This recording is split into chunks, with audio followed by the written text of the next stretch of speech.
ప్రభైన క్రీస్తు నామములో అందరికీ నా వందనాలు. యెషయా 54వ అధ్యాయము 14వ వచనం. నీవు నీతి గలదానవై స్థాపింపబడుదువు, నీవు భయపడనక్కరలేదు. బాధించువారు నీకు దూరముగా నుందురు, భీతి నీకు దూరముగా ఉండును, అది నీ దగ్గరకు రానే రాదు. బాధించువారు నీకు దూరముగా ఉందురు. ఎవరైతే మనం బాధ పెడుతూ ఉన్నారో, ప్రతి సందర్భంలో ఎవరైతే మనకు ఇబ్బందిని కలిగిస్తూ ఉన్నారో వారు మనకి దూరంగా ఉంటారు. ఇది దేవుడు చెప్తూ ఉన్న మాట. నిజమే, ఈ లోకంలో అనేక సందర్భాలలో మనం బాధలకు గురి అవుతూ ఉన్నాం. పలు రకాలైన కారణాలు ఉంటాయి, కానీ కొన్ని సమయాల్లో అకారణముగా మనము బాధలకు ఇబ్బందులకు గురి చేయబడుతూ ఉన్నాం. మన ప్రమేయమేమీ లేదు, మన ఆలోచన ఏమీ లేదు, కానీ ఒకదాని తర్వాత మరొకటి శ్రమ అనేది వచ్చి పడుతూ ఉంది. అది చూసి మనకు ఎంతో బాధ వేదన కలుగుతూ ఉంది.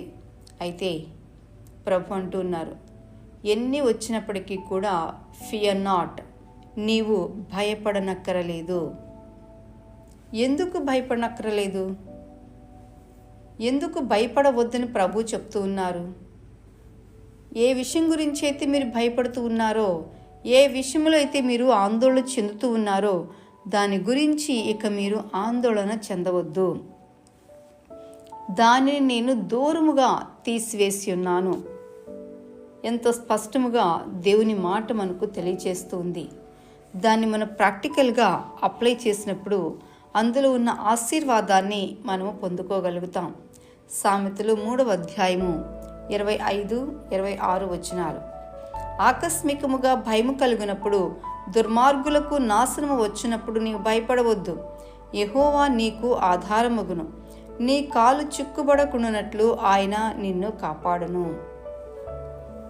ఆకస్మికముగా భయము కలుగుతుంది. అనేక సందర్భాలు దుర్మార్గుల వలన కూడా మనకు భయం కలుగుతుంది.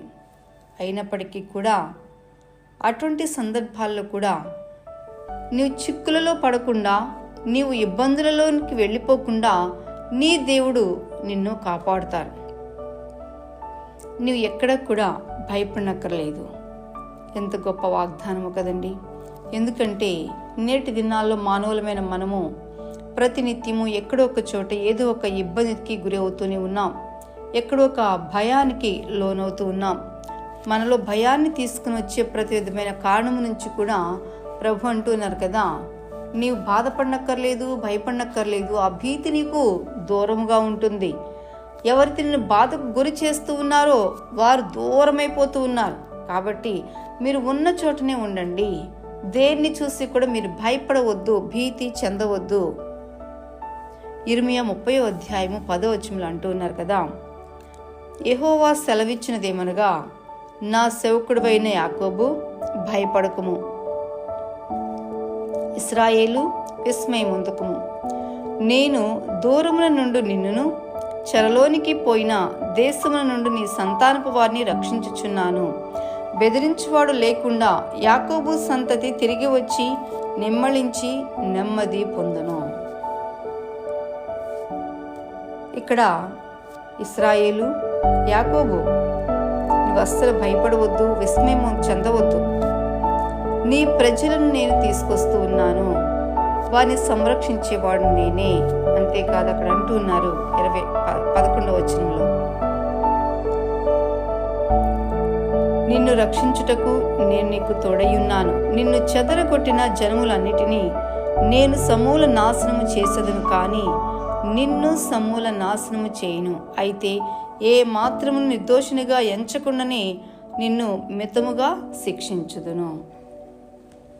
అంటే మన జీవితాల్లో భయానికి భీతికి కారణం దానికి మనమేనట. అందుకే నీకు శిక్ష విధిస్తాను, కానీ కొద్దిగానే శిక్ష విధిస్తా. మరి చేసిన తప్పుకి శిక్ష భరించవలసిందే కదా. అదే తన ప్రేమను తెలియచేస్తూ ఉన్నారు. వారు ఎంత అవిధేయులుగా ఉన్నప్పటికీ, ఎంత వ్యతిరేకులుగా ఉన్నప్పటికీ, వ్యతిరేకత అన్నిట్లో కూడా దేవుడు తోడుగా ఉండి సంరక్షిస్తాను అని తెలియచేస్తున్నారు. అందుకనే దేవునిని మనము ఆశ్రయించి మన జీవితాలలో మనం ముందుకు కొనసాగాలి. మన దేవుడు మనకి తెలియజేస్తున్న మాట, నీవు నీతి గల దానవై స్థాపింపబడతావు, నీవు ఏ మాత్రము కూడా భయపడవద్దు. ఈ ఉదయకాలమున దేవుడు మనకి తెలియజేస్తున్నారు, ఎవరు ఏ విధమైన భయము, ఆందోళన, స్థిమితము లేని విధముగా కొనసాగుతూ ఉన్నారో మీరందరూ కూడానండి, మనందరము కూడా ప్రతి విధమైన భయము నుంచి, ఆందోళన నుంచి దూరముగా నిలవబడి మనము జీవిద్దాం. ఎందుకంటే మన దేవుడు, మన ప్రభువు మనకి తోడుగా ఉండి నడిపిస్తూ ఉన్నారు. అటువంటి దేవుని కలిగిన మనము నిజంగా ఎంతైనా ధన్యులం. కాబట్టి ఏ విధమైన భయము, ఆందోళన మన జీవితాలకు దరిచేరకుండా దేవునిని అడుగుదాం. భయముతో, భీతితో ఉన్నప్పుడు ప్రభు నామమును స్మరించగానే మన ప్రభు మన కొరకు దిగి వస్తారు, మనకు సహాయం చేస్తారు, మనకి తోడుగా ఉండి నడిపిస్తారు. కాబట్టి వీటన్నింటిలో కూడా మన ప్రభు మనకి తోడుగా ఉన్నారని గుర్తు చేసుకుంటూ నిత్యము కూడా ఆ దేవుని హస్తాలకు మనం సమర్పించుకుంటూ ముందుకు కొనసాగుదాం.